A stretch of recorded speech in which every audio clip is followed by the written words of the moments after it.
Y India's security under threat. Pakistan China ਦਾ ਜੋ alliance ਬਣ ਰਿਹਾ, ਜੋ ਬਣਿਆ ਹੋਇਆ ਹੈ, ਕਿ ਇੰਡੀਆ ਨੂੰ ਉਹਦੇ ਤੇ ਵਰੀ ਕਰਨ ਦੀ ਲੋੜ ਹੈ? ਬਿਲਕੁਲ ਜੀ, ਵਰੀ ਕਰਨ ਦੀ ਲੋੜ ਹੈ।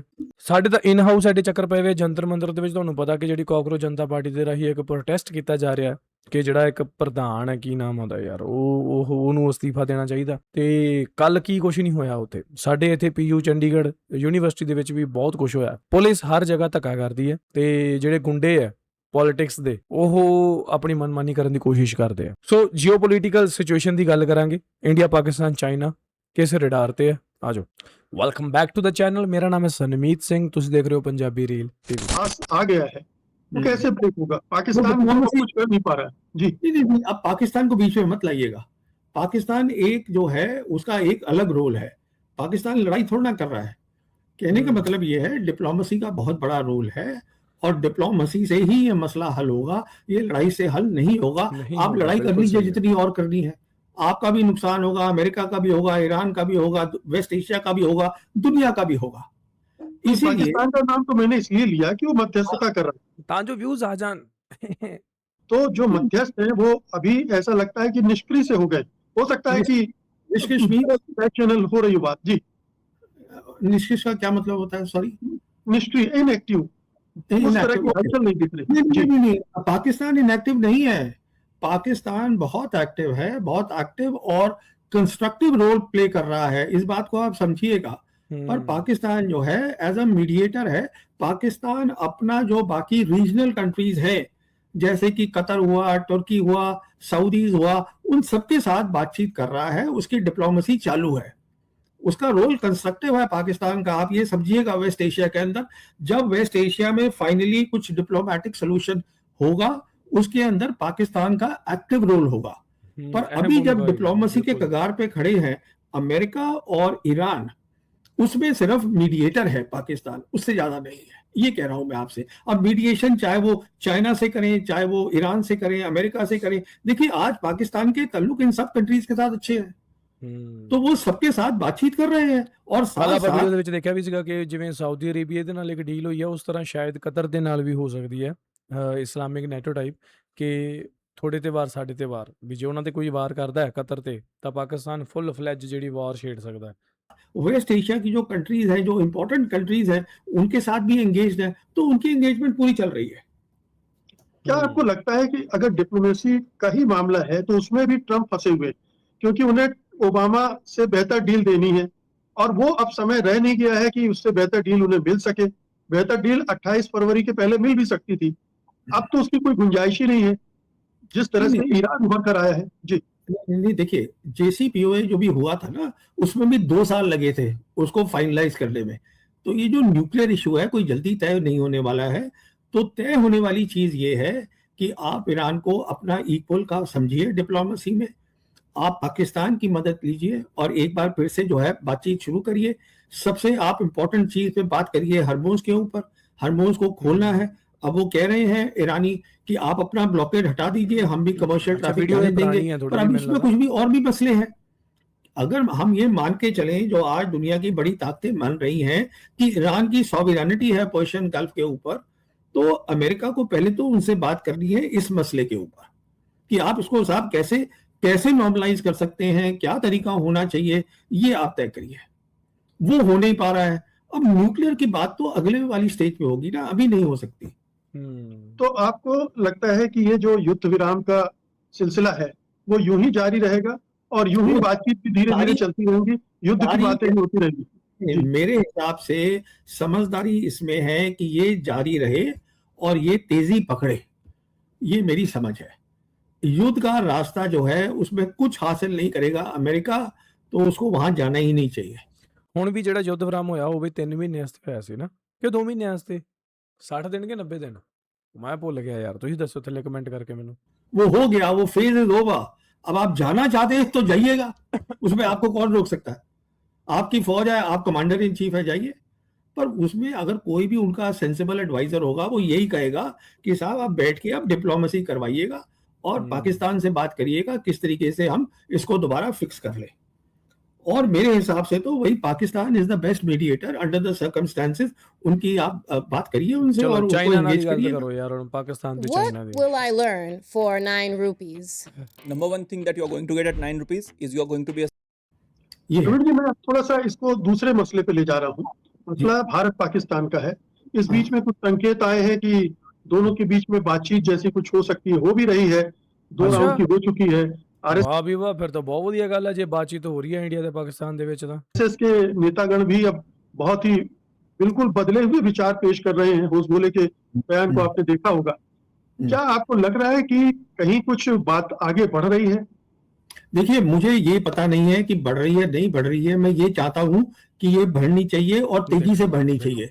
ਦੇਖਿਆ ਜਿਹੜਾ ਇੱਕ ਸਪੁਰਦ ਪੱਤਰਕਾਰ ਹੈ ਨਾ, ਜਾਂ ਇੱਕ ਜਿਹੜਾ ਨਾਰਮਲ ਹਿਊਮਨ ਬੀਇੰਗ ਹੈ ਜਿਹੜਾ ਇਨਸਾਨੀਅਤ ਦੀ ਕਦਰ ਕਰਦਾ, ਉਹ ਇਹੀ ਕਹੂਗਾ ਕਿ ਇੰਡੀਆ ਪਾਕਿस्तान ਦੇ ਵਿੱਚ ਜਿਹੜੀ ਵੀ ਗੱਲਬਾਤ ਹੈ ਉਹ ਅੱਗੇ ਵਧੇ, ਠੀਕ ਹੈ, ਤੇ ਲੜਾਈ ਝਗੜਾ ਖਤਮ ਹੋਵੇ।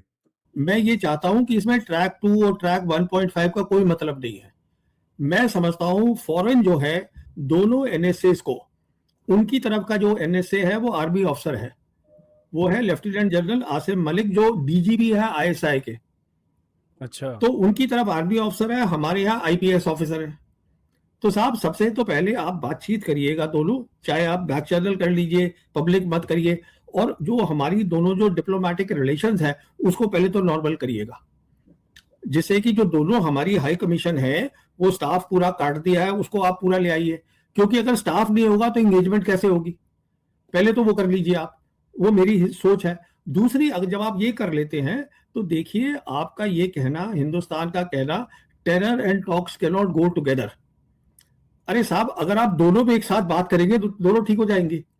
वो इसलिए टेरर कर रहे हैं क्योंकि आप टॉक नहीं कर रहे हैं। आप टॉक की हामी भर दीजिए तो वो टेरर भी बंद हो जाएगा, उधर आप बात कर लीजिए। कहने का मतलब ये है, ये वक्त बर्बाद मत करिए। मैं क्यों बोल रहा हूँ वक्त बर्बाद मत करिए? उसका कारण ये है कि बिल्कुल सही। दुनिया बहुत तेजी से बदल रही है। मेरे हिसाब से अगर मुझे सलाह देनी होती हिंदुस्तान की सरकार को तो मैं ये कहता, आप टाइम बर्बाद मत करिए। आप देखिए, आज जो पाकिस्तान है वो बहुत कुछ हासिल कर चुका है। जियोपॉलिटिकली पाकिस्तान की ज्योग्राफी बहुत अच्छी है। पाकिस्तान जो है वो हमारे ही जैसे लोग वहां बैठे हैं, हमारी उनसे पुरानी सिविलाइजेशनल जान पहचान है, अनजान लोग तो है नहीं। अब जहां तक मामला है कि कश्मीर का मामला है, वो कब कह रहे हैं कि कश्मीर कल हल करना है? अगर आप कहते हैं कि हमें सिर्फ बात करनी है पीओके और टेरर पे, चलिए उसी से बात शुरू कर लीजिए। देखिए, आपको ये भी समझना है, जैसे मैंने कुछ दिन पहले एक वीडियो भी किया था, आज जो पूरा थिएटर ऑफ वॉर है जो पाकिस्तान जो देख रहा है वो कश्मीर से लद्दाख तक देख रहा है, और चाइना जो है वो पाकिस्तान के पीछे नहीं खड़ा है, उसके साथ खड़ा है। अब ये भी खबरें आ गई हैं, तो पीछे वाला काम भी खत्म हो गया कि साहब वो उसको हथियार दे रहा था, हम सब बोल रहे थे अरे भाई वो तो वहीं खड़ा है। इसका मतलब जब भी वो कोई हथियार वहां देगा, मैं ये नहीं कह रहा हूं कि पाकिस्तानी उसको नहीं चलाएंगे, पाकिस्तानी ही चलाएंगे, काबिल है उनकी एयरफोर्स। मैं ये कह रहा हूं कि चीन इसलिए वहां खड़ा है, उसको 3 फायदे हो रहे हैं। एक फायदा ये हो रहा है कि जैसे हम एक बोलते हैं कॉम्बैट, लड़ाई करना, कॉम्बैट सपोर्ट, उसको सपोर्ट देना कि लड़ाई से पहले हवाई जहाज वगैरह सब ठीक है, उनका हवाई जहाज है तो वो उसको दे सकते हैं कॉम्बैट सपोर्ट। तो ये फायदा हो गया। दूसरा फायदा ये हो जाता है कि वहां अगर चीन के अपने आदमी बैठे हैं, उन्हीं की कंपनी के इंजीनियर बैठे हैं, तो वो जो ऑपरेशनल वैलिडेशन होता है कि हथियार को हम दिखा पाए कि इसने कामयाबी करी है, तो उनको वो भी हो जाएगा। तीसरा, एक सीधा मैसेज हिंदुस्तान को दे रहे हैं कि भाई मैं उनके साथ खड़ा हूं, आप बातचीत करो। और यही शी जिनपिंग भी जब यहाँ आए थे अक्टूबर 2019 में, तो बात हुई थी, बातचीत करो।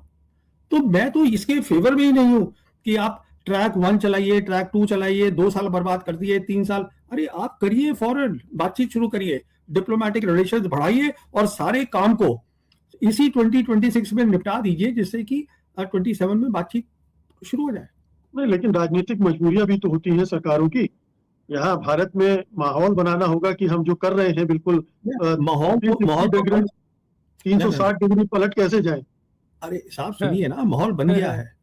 अगर आरएसएस के नंबर 2 बोल रहे हैं ਜਿਹੜੇ ਪੱਤਰਕਾਰ ਸੀਗੇ ਇਹਨਾਂ ਨੇ ਇੱਕ ਸਵਾਲ ਪੁੱਛਿਆ ਕਿ 360 ਡਿਗਰੀ ਘੁੰਮ ਕਿੱਦਾਂ ਜਾਈਏ, ਘੁੰਮ ਉੱਦਾਂ ਜਾਈਏ ਜਿਵੇਂ ਤੁਹਾਡੀ ਗੋਦੀ ਮੀਡੀਆ ਹੈ ਜਿਹੜੀ ਉਹ ਜਿਹੜਾ ਨਿਤ ਪ੍ਰੋਪੋਗੈਂਡਾ ਕੋਈ ਨਾ ਕੋਈ ਰਚਦੀ ਰਹਿੰਦੀ ਹੈ ਹਰ ਚੀਜ਼ ਨੂੰ ਲੈ ਕੇ। ਜਿਹੜਾ ਬੰਦਾ ਕੋਈ ਮੋਦੀ ਦੇ ਖਿਲਾਫ ਜਾਂ ਬੀਜੇਪੀ ਦੇ ਖਿਲਾਫ ਕੋਈ ਗੱਲਬਾਤ ਕਰ ਦਿੰਦਾ ਉਹਨੂੰ ਸਿੱਧਾ ਤੁਸੀਂ ਦੇਸ਼ ਵਿਰੋਧੀ ਘੋਸ਼ਿਤ ਕਰਨ ਦੀ ਕੋਸ਼ਿਸ਼ ਕਰਦੇ ਹੋ।